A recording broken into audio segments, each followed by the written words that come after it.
Hey, welcome back, everyone. Welcome back to Israel Matters. We are a couple days late this week because of Rosh Hashanah that we just had behind us. How are you doing, Elliot? Doing well, thanks. How How was are your you? holiday? Was it good?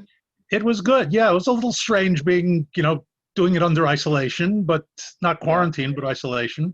yeah. I Of I all actually, days in the year, that's it. we're used to gathering in large numbers on Rosh That's Hashanah and right. Yom Kippur. I actually, in honor of the isolation, I bought myself a shofar and blew shofar for myself and the family. Oh, very nice. Very nice. I don't have such skills. So I went to an outdoor service that started very early in the morning to beat the heat. Yeah, it was Hmm. an unusual holiday. I'd just like to talk a little bit about the shofar. It's good that you mentioned the shofar, and we just blew the shofar on Rosh Hashanah. And I just wanted to share a very quick, very short idea about what those sounds mean, because you know there's a lot of complicated interpretations, but there's one simple interpretation that's just staring us in the face.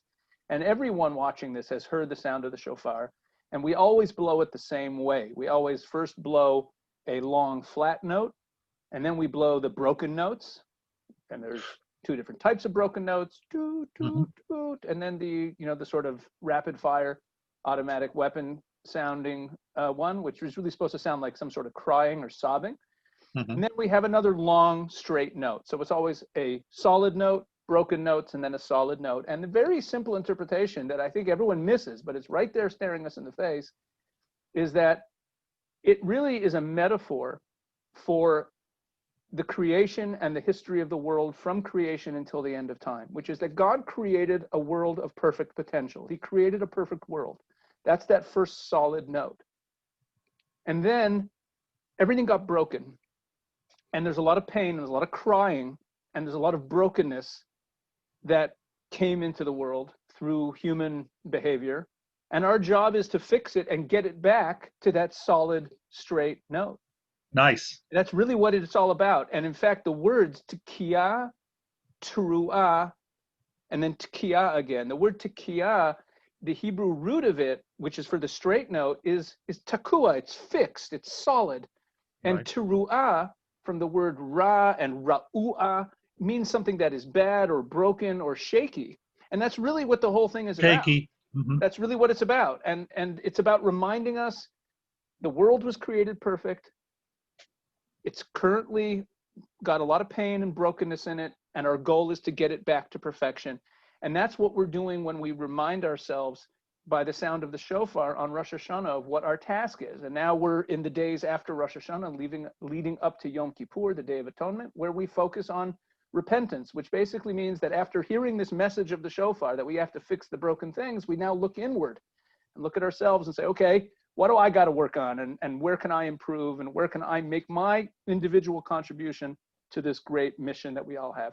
So that's just a thought, something to think about. Every time you hear the Nice. I like it. shofar, yeah, it's very simple, and it's the most obvious and Hmm. kind of clear. Basic. Right. It's the most basic, exactly. It's the most basic symbolism of the sounds of the shofar that we're hearing. So that's something for everyone to think about next time you hear the sound of a shofar. All right, Elliot, let's get into issues that relate to Israel's security, defense, and the region that we're in. And the last few weeks, we've been kind of celebrating all the peace.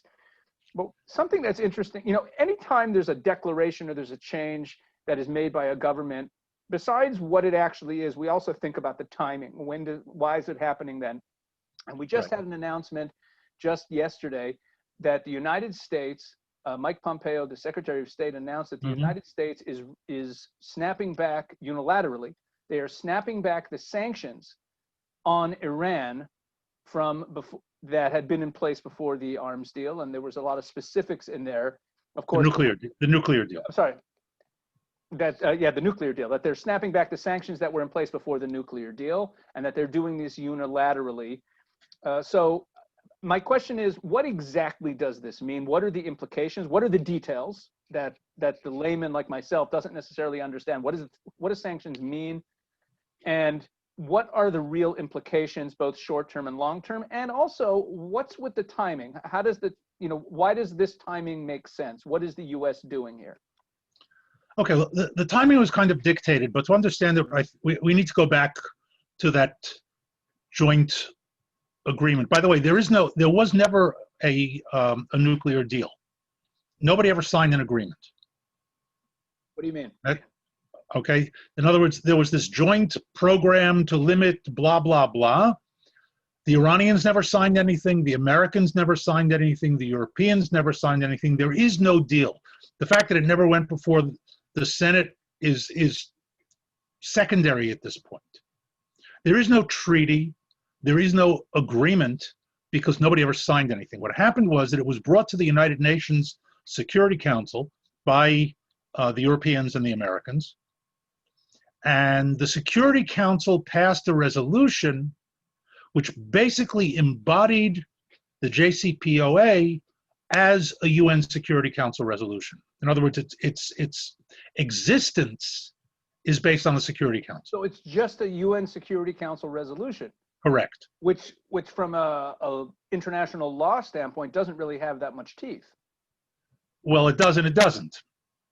It's Security Council, remember, not General Assembly. Okay. So it has some teeth. But the important point here is that it was an agreement, sort of like a gentleman's agreement between non-gentlemen. And the Security Council is what the resolution that passed is really what embodies it and structures it. Now, the Iranians got everything they wanted from that deal the day it was passed by the Security Council. And they've been violating away ever since, with the only alternative, the so-called snapback rule. Of course, the US pulled out from the agreement, non-agreement under the Trump administration. And the Europeans were very upset. The Iranians screamed bloody murder, but they didn't really care because they were doing their thing anyway. But one of the critical aspects that they've been waiting for is that the resolution agreement calls for the lifting of all sanctions of conventional weapons sales to Iran now this month. Oh, this date was in the agreement? Yes. Oh, because one of my questions was going to be why did now? Why did the U.S. reinstate the sanctions the day they pulled out of the agreement? Okay, now you have to understand that the UN sanctions embargo of conventional weapons to Iran goes back to the early days of Khomeini. In other words, they've been embargoed by the world since 1980-ish. Don't quote me on the exact date, but so what? Hold on. That means that since 1980, all the weapons that they have is what they've got and what they're making. Really? Has that been by and large adhered to? Yes. Yes. No. By and large, look, North Korea sells them stuff, but that doesn't really make much of a difference. The only people who matter, the only countries that matter in terms of arms sales are the big countries.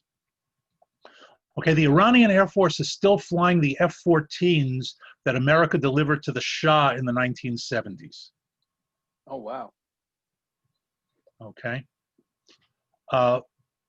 If you don't have a major arms supplier, it's not so simple. I mean, they've slapped together some aircraft of their own, but they have nothing on the scale of what Russia and the United States are building, and not even the Germans, the French, the Brits.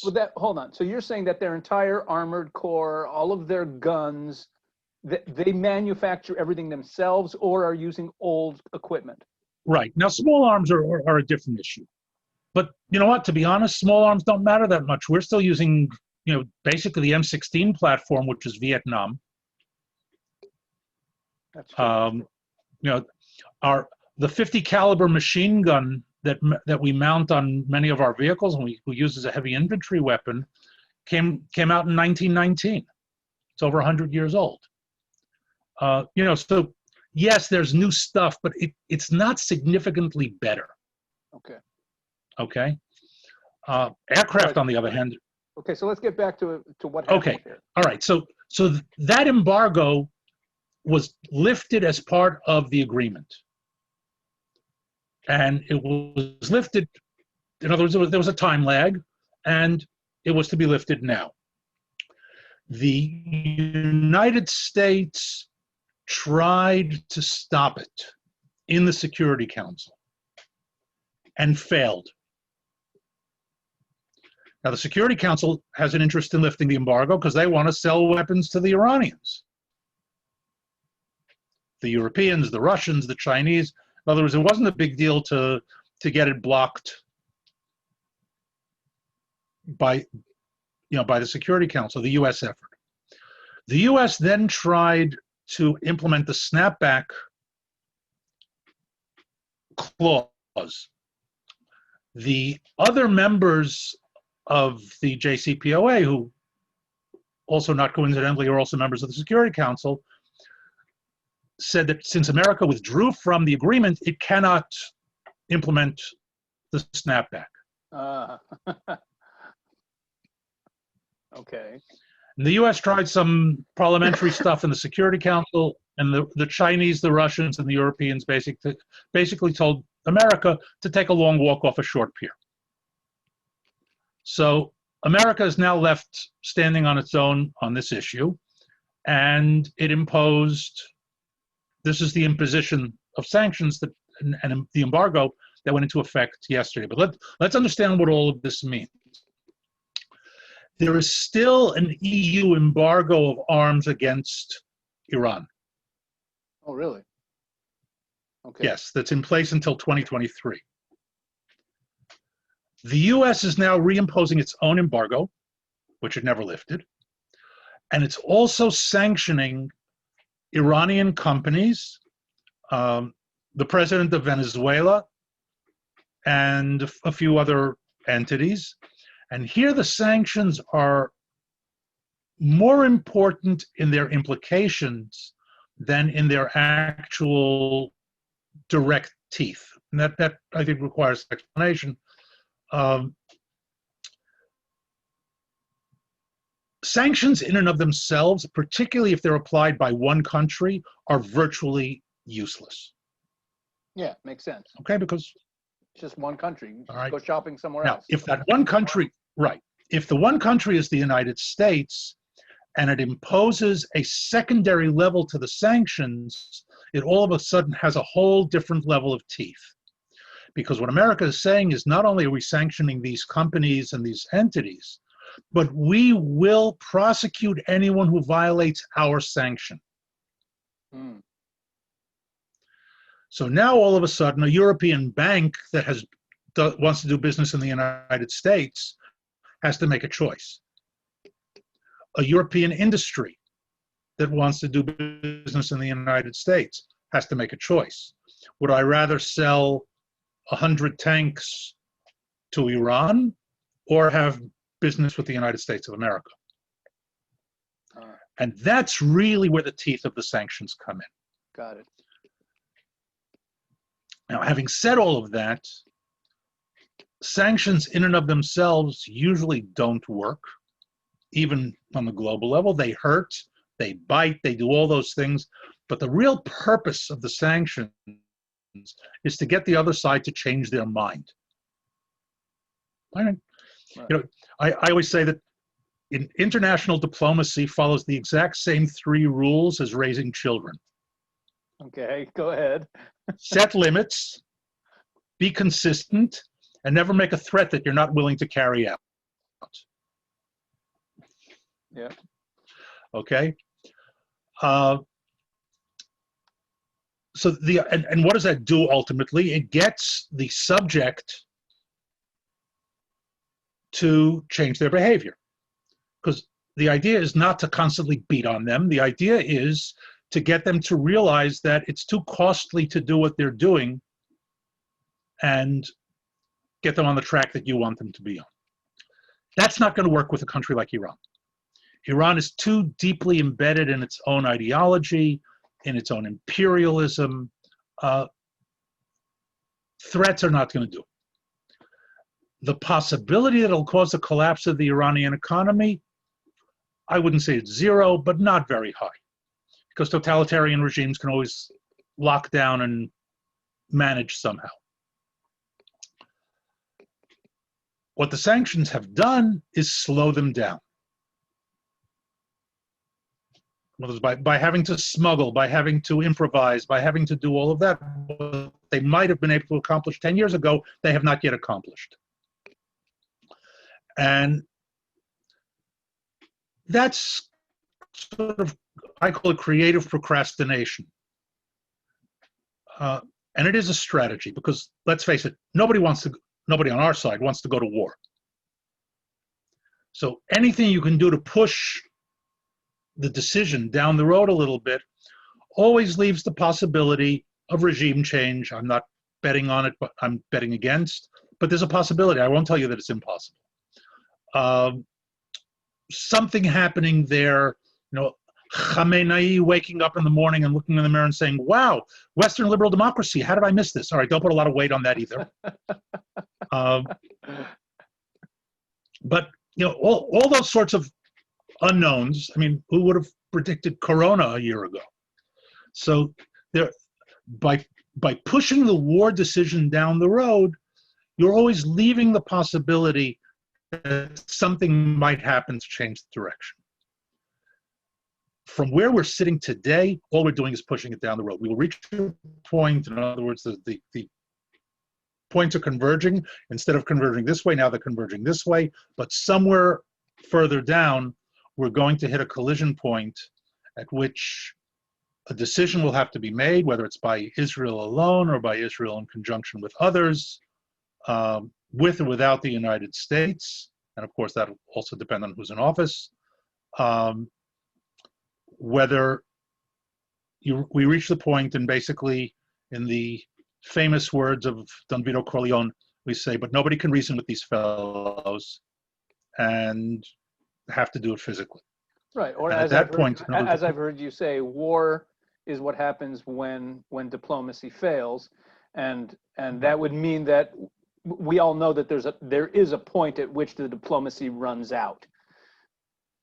Well, it runs out when they're on the verge of getting, whether it's nuclear weapons or any other destructive capability. Nuclear weapons is a catchphrase. Right. And any destructive capability, what we're doing to them in Syria is still very much on the messaging kind of level, because we're not stopping them, we're slowing them down there. The same thing with Hezbollah. But none of it has yet reached the point where we've basically said, okay, all bets are off. We have to demolish this. Okay, I have a question now. I have a question about all this. In terms of the implications for Israel.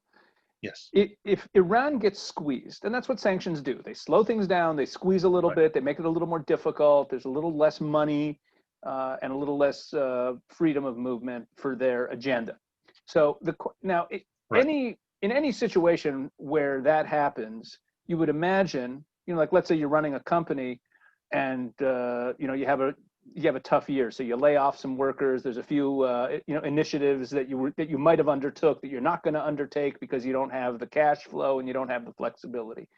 So where does Hezbollah and secondarily the funding of, let's say, Hamas, which are two endeavors that Iran is involved in, are they central top priority type of things that aren't going to slow down if Iran needs to tighten its belt? Or are those the kind of, or are they the kind of things that Iran sees as luxuries, and if times get tight, they will have less interest in them? In other words, what I'm asking is, do the sanctions on Iran and what you call slowing them down and making life more difficult for them, does that impact their pursuit of Israel's destruction in practice through Hezbollah and Hamas? No. First of all, we have to make a distinction between Hezbollah and Hamas. Hamas is, and both from an Iranian and from an Israeli perspective, Hamas is an irritant. It could be a very bad irritant, and I mean this on a national level. Obviously, people who are killed and injured, and the destruction. Yeah, but they don't pose a real threat to the state of Israel. Correct. Exactly. They don't pose a national threat to the state. Yeah, existential. Okay. They do pose an economic threat. They pose as I said, a human tragedy threat. Funding Hamas is extremely cost effective to Iran. costs them virtually nothing. If we look at it in, sort of national budgetary levels, and they get plenty of bang for the buck because, as you and I well know, it just takes a couple of rockets to throw Israel into a tizzy, at least for 24 hours. Right. At $600 or $700 a rocket, that's really cost effective. Got it. Okay.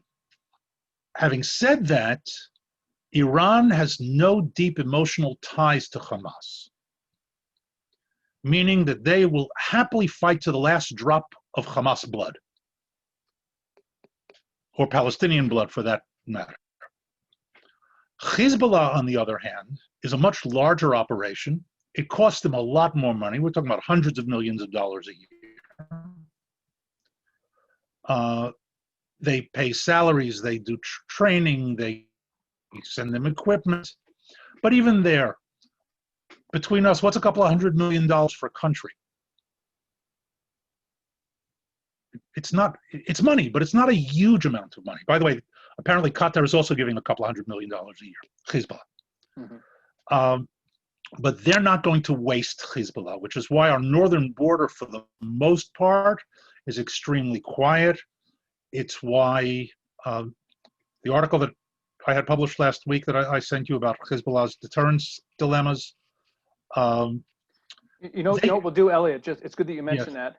For everyone who watches these videos, we're going to put your latest article in the comments of this video. So everyone, if you just take a look beneath this video, or I'll put it in the description. In the description of this video, we will have a link to your latest article.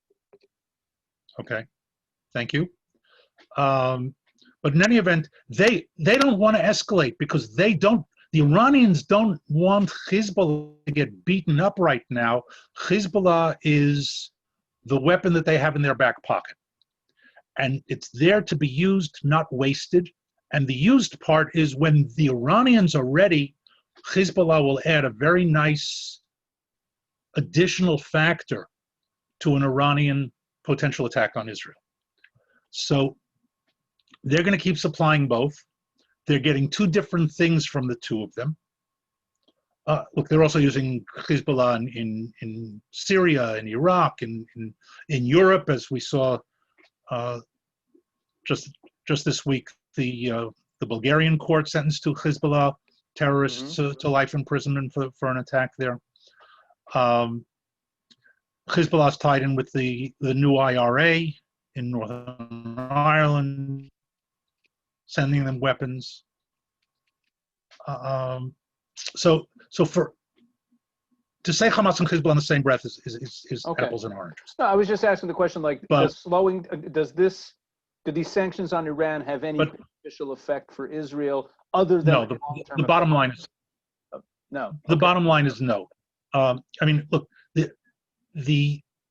what Iran is spending on Hezbollah, if the reports are correct, and I imagine they're close to correct, is the equivalent of a couple of aircraft in an Air Force. That's not a lot of real money for a country's defense establishment. Okay, and when I say a couple of aircraft, I'm talking about buying them. Maintaining them costs, as we know with our cars, maintaining them costs more than buying them.